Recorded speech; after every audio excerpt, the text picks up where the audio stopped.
આપણા વડાપ્રધાન મોદી સાહેબની આગેવાનીમાં 500 વર્ષના સંઘર્ષ પછી, લાખોના બલિદાન પછી જેમની આગેવાનીમાં રામ મંદિરનું નિર્માણ થયું છે, એ મોદી સાહેબની હું ઉમેદવાર છું. અને લાખો લોકોએ જેના માટે બલિદાન આપ્યું છે, 370ની કલમ કાશ્મીરમાંથી દૂર કરવા માટે, એ કાશ્મીરમાંથી 370ની કલમ દૂર કરનાર મોદી સાહેબ અને અમિતભાઈ શાહ સાહેબની ઉમેદવાર તરીકે હું આપની વચ્ચે ઉપસ્થિત છું. ધાનેરા મત વિસ્તારનો માવજીભાઈના નેતૃત્વમાં ખૂબ વિકાસ થયો છે, પાણી પહોંચ્યા છે, અને હજી પણ જ્યાં પાણીની કે બીજી તકલીફો છે એમાં મારો સહયોગ જરૂરથી રહેશે અને હું પણ જરૂરથી પ્રયત્નશીલ રહીશ. હું મોદી સાહેબની ઉમેદવાર છું, જ્યારે કોંગ્રેસના બેન એ રાહુલ ગાંધીના ઉમેદવાર છે. બેન એ જાતિવાદ ઉપર ચૂંટણી લડી રહ્યા છે, જ્યારે મારે તો બનાસની સેવા કરવા માટે ચૂંટણી લડવાની છે. તેઓ કોંગ્રેસને જીવતી રાખવા માટે ચૂંટણી લડી રહ્યા છે, જ્યારે મારે તો સર્વે સમાજનું ભલું થાય, સર્વે સમાજનો વિકાસ થાય, એ માટે મારે આગળ વધવાનું છે.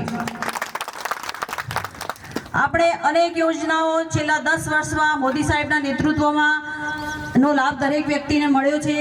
આવી તો અનેક યોજનાઓ છે જેની વાત કરીએ તો દિવસ પણ ટૂંકો પડે.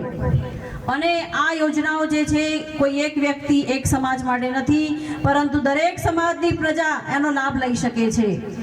માટે મોદી સાહેબનો તો જે મંત્ર છે, સૌનો સાથ સૌનો વિકાસ, આપણે સૌને સાથે રાખીને સૌનો વિકાસ થાય એની મારે ચિંતા કરવાની છે. 36 કોમના સમાજને સાથે લઈને મારે ચાલવાનું છે. અને તમારા બનાસની દીકરી તરીકે આજે હું તમારી વચ્ચે તમારા આશીર્વાદ માટે ઉપસ્થિત છું. મને ચોક્કસ વિશ્વાસ છે કે તમે બધા મારી સાથે રહેશો અને મને નિરાશ નહીં કરો.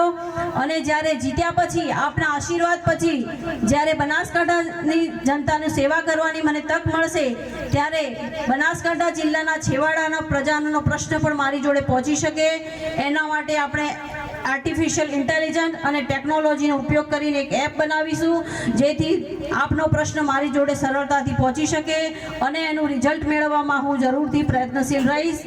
અને હું શિક્ષણ સાથે વર્ષોથી જોડાયેલી હોવાથી મહેનત કરવો હોય તો મારો નિત્યક્રમ રહેલો જ છે.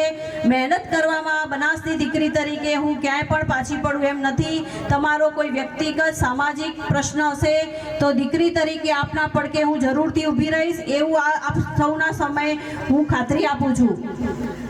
અને છેલ્લે મારે એ કહેવું છે કે આપણે 7મી મેના રોજ મતદાન કરીએ અને કરાવીએ. આપણા આડોશી પાડોશી સંબંધી સૌને કહીએ કે કેમ ભારતીય જનતા પાર્ટીને વોટ આપવાનો છે.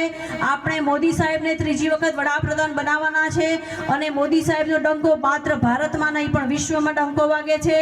તમારો એક વોટ એ 370ની કલમ દૂર કરાવી શકે છે. તમારો એક વોટ એ રામ મંદિરનું નિર્માણ કરાવી શકે છે.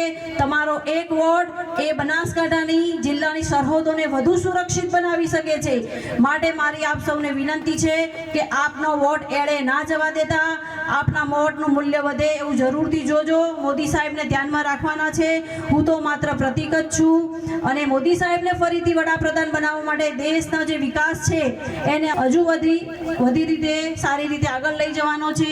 મોદી સાહેબ ભારતીય જનતા પાર્ટી જે વચન આપે છે એ પાળીને જ રહે છે, નિભાવે છે. એનું મોટું ઉદાહરણ છે રામ મંદિર. માટે છેલ્લે તમને વિનંતી કરું કે મતદાન કરો અને કરાવીએ, અને મતદાન કરી ભારતીય જનતા પાર્ટી તરફથી મતદાન કરી કમળને વોટ આપી અને આપણે મોદી સાહેબના હાથ વધુ મજબૂત કરવાના છે. આપ સૌએ મને અહીંયા બોલાવી, સન્માન કર્યું, સ્વાગત કર્યું અને શાંતિથી બેસીને મને સાંભળી, એ બદલ હું આપ સૌનો આભાર માનું છું. માતાજી સૌનું ભલું કરે. ભારત માતા કી જય. વંદે માતરમ. જય જય ગરવી ગુજરાત. જય જય ગરવી ગુજરાત.